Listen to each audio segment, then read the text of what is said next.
웰빙 한방 이야기.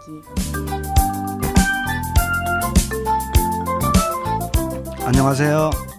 동양의학에서요, 약물로 병을 치료함에 있어서요, 약물을 어떻게 학문적으로 이해하고 연구하는지를 말씀드리겠습니다. 그 중에 가장 중요한 것이 약물의 성격이 찬성질인지 더운성질인지, 그것이 중요하다고 말씀드렸는데요. 왜 중요한지를 설명하면서요, 맹장염에 관한 얘기들을 하고 있습니다. 맹장염은 청취자 여러분들께서도 다 아시다시피 서양의학에서는요, 세균에 의해서 염증 반응이 일어나는 겁니다. 그런데 문제는요, 인류 모두에게요, 한 사람도 예외 없이 맹장에는 본래 세균이 서식하고 있다는 겁니다. 그럼 맹장에 걸리지 않은 대부분의 사람들을 어떻게 해석을 해야 됩니까? 따라서요, 서양의학에서의 이런 해석은요, 한 번만 자세히 살펴보면요, 설득력이 아주 약하고, 더 심하게 얘기하면 모른다는 얘기를 하고 있는 겁니다. 그럼 그 진짜 근본적 원인을 살펴볼까 합니다.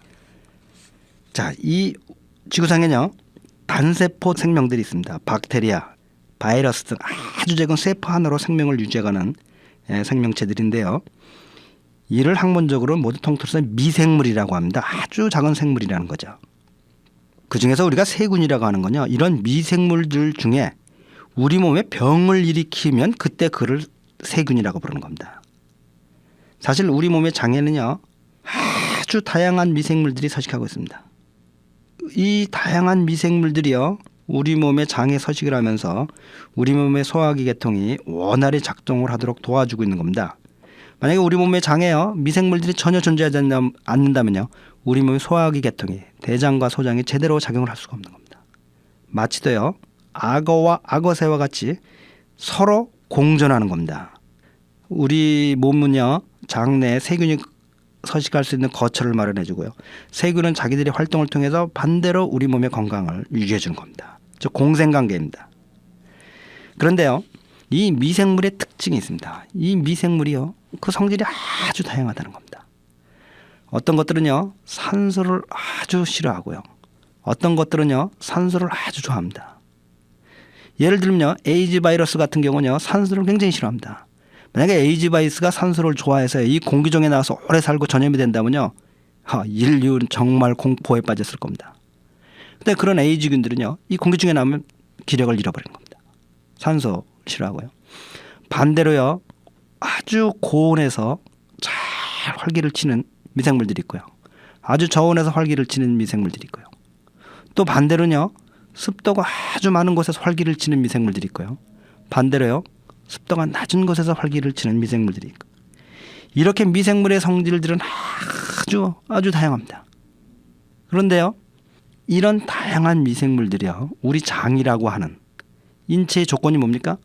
36도 오브라고 하는 체온, 일정한 체온이죠. 일정한 온도하고요, 그 다음에 일정한 습도 하에서 서로가 균형을 이루는 겁니다. 어느 일정한 미생물들이 특별히 과도하게 번식을 하면 어떻게 됩니까? 온도가 변하겠죠. 그러면 그 온도에 맞는 균들이 강해져 가지고 그걸 억제하고요. 이렇게 우리 자연계의 생태계처럼요, 자연 균형을 이루면서 36도 오브라고 하는, 또한 그 체온과 일정한 습도에서 늘 평형을, 어느 특정한 미생물들이 과도하게 번식하지 못하면서 이렇게 균형 상태를 유지하면서 가는 겁니다. 그런데요, 저희가 예를 들면 매운 음식을 많이 먹는다든지 독주를 많이 마신다든지 이러면 우리 몸의 온도가 올라가기 시작합니다. 우리가 생활 습관이 나쁘고요, 음식 습관이 나빠가지고요, 장의 온도가 올라가기 시작하면 어떻게 되겠습니까? 이건 천지대변화입니다. 1도, 2도는요, 엄청난 타격입니다. 정치자 여러분들께서 뭐 1도, 2도 갖고 절대 그렇지 않습니다.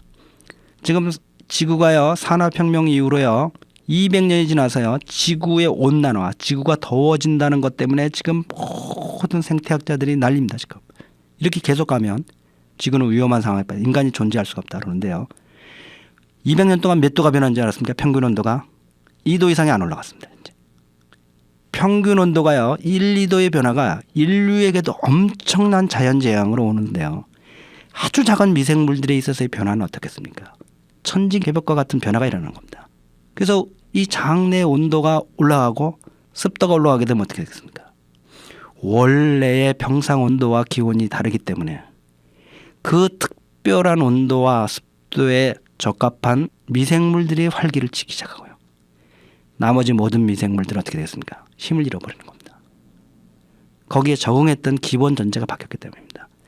따라서 장이라고 하는 미생물의 세계에서 천지개변이 일어나면서 질서가 잃어버려지고 새로운 급격히 적응을 잘하는 미생물들이 급격히 번식을 하면서 염증 반응을 일으키게 되는 겁니다. 이렇게 해서 장 내의 생태계가 변화되면서 미생물의 평형이 깨지면서 특별한 세균들이 번식을 급격히 하게 되면서 우리에게 염증 반응을 일으키게 되는 겁니다. 자, 이제 맹장염의 원인은 그러면 세균입니까? 아니면 습과 열입니까? 무엇이 진정한 원인입니까? 저희 할아버지들이요, 2000년 전에 쓴 근계요락이라는 책 속에는요, 맹장염은 습과 열이 변화한 내부의 생태계가 변화한 것이 그 원인이니 그 습과 열을 변화된 생태계를 원래로 돌려놓으면 자연적으로 치유된다는 말 치료법 나와 있습니다. 자, 어느 의학이 진정한 과학이고 진정하게 원인을 찾고 있으며 진리를 얘기하고 있습니까? 우리가 세상을 살아가면서요, 꼭 진리가 세상을 지배하는 것만 아닙니다. 참, 우리 동양 할아버지들이에요, 몇천 년 전에 이 밝혀놓은 지혜들에 대해서요, 현재 인류가 무슨 말을 할 수가 있겠습니까? 더군다나요, 저는 같은 피치를 타고난 후손인데도요, 그 몇천 년 전의 할아버지들의 수준에 근처에도 가지를 못하고 있으니요, 얼마나 부끄러운 얘기입니까? 자, 오늘도 모두들요, 복되고 건강한 하루 보내시기 바랍니다. 달빛 안녕 원장 김동현이었습니다.